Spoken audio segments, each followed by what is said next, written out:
The book of the prophet Zechariah.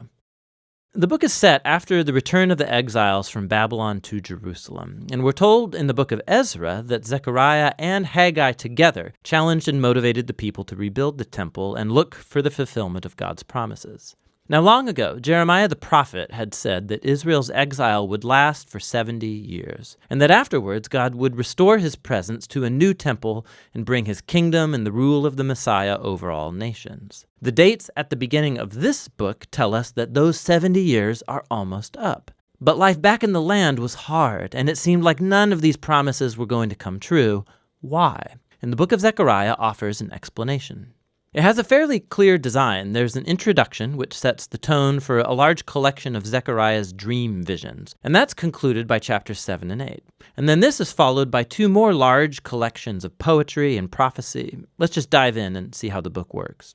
It begins with Zechariah's challenge to his generation to turn back to God and not be like their ancestors who rebelled and refused to listen to the earlier prophets, which landed them in exile. And so now the returned exiles respond positively to Zechariah. They repent and humble themselves before God, or so it seems. The next large section is a collection of 8 nighttime visions that Zechariah experienced. And just to prepare you, these are full of very bizarre, strange images, a lot like your dreams. The idea that God communicates to people through symbolic dreams, it's very old. It goes back to the book of Genesis. The dreams of Jacob or Joseph or Pharaoh, these gave meaning to current events at the time, but they also gave a window into the future. And so Zechariah has his own dreams now, and they've been arranged in this really cool symmetrical design. The first and the last visions are about 4 horsemen each. They're like rangers patrolling the world on God's behalf, and it's a representation of God's attentive watch over the nations. Their report is that the world is at peace.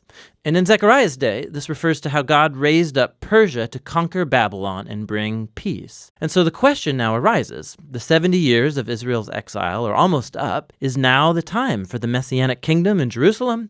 And God responds by saying that he's determined to fulfill those promises, but he leaves the question of timing unanswered.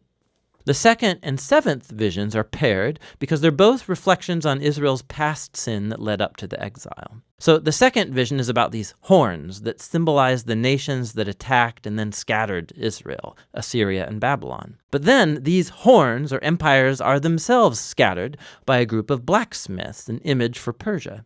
The 7th dream is about a woman in a basket, and we're told that she's a symbol of the centuries of Israel's covenant rebellion. And then this woman is carried off to Babylon by other women who carry the basket flying with stork wings. This is so strange. The 3rd and 6th visions are paired as they're both about the rebuilding of a new Jerusalem. So a man is measuring the city. It's an image of God's promise that Jerusalem will be rebuilt and become a beacon to the nations who will join God's people in worship. And then the 6th dream is about a scroll that flies around the New Jerusalem, punishing thieves and liars. The idea being that the New Jerusalem is a place that's purified from sin by the scriptures. The 4th and 5th visions are at the center of this collection, and they're about the 2 key leaders among the returned exiles. So Joshua, the high priest, and then Zerubbabel, the royal descendant of David. So Joshua had been symbolically wearing Israel's sin in the form of these dirty clothes. But then those are taken off, and he's given new clothes and a new turban, a symbol of God's grace and forgiveness. And then an angel tells Joshua that if he remains faithful to God, he will lead his people, and Joshua will become a symbol of the future Messianic king. The other vision is about 2 olive trees that supply oil to this elaborate gold lamp, which itself is a symbol of God's watchful eye over his people. And these 2 trees symbolize the 2 anointed leaders, Joshua and then Zerubbabel, who's leading the temple rebuilding efforts. And God says that success will not come to this new temple if it's the result only of political maneuvering. Rather, these 2 leaders must be dependent upon the work of God's Spirit. The visions come to a close with a bonus vision from the prophet, and it picks up the themes of the central 4th and 5th visions. It's Joshua, the high priest again, and he's given a crown and presented as a symbol of the future Messiah, who will also be a priest over God's kingdom. And then Zechariah closes it all out, saying that all of these visions will be fulfilled only if the current generation is faithful to God and obeys the terms of the covenant. And so altogether, these three visions emphasize how the coming of the Messianic kingdom is conditional upon this generation being faithful to God. Which leads to the conclusion of the dreams. It's another challenge from Zechariah, and a group of Israelites come, and they've been mourning over the former temple's destruction for nearly 70 years. And they ask him, is it time to stop grieving? Is God's kingdom going to come very soon? And Zechariah again reminds them of how their ancestors rejected God's call through the prophets, which led to the exile. And so he challenges them too. He says, this generation will see the Messianic kingdom only if they pursue justice and peace and remain faithful to the covenant. So in other words, Zechariah reverses their question. He asks, are you going to become the kind of people who are ready to receive and participate in God's coming kingdom? And that question is left just hanging there. The people don't answer, and the book just moves on.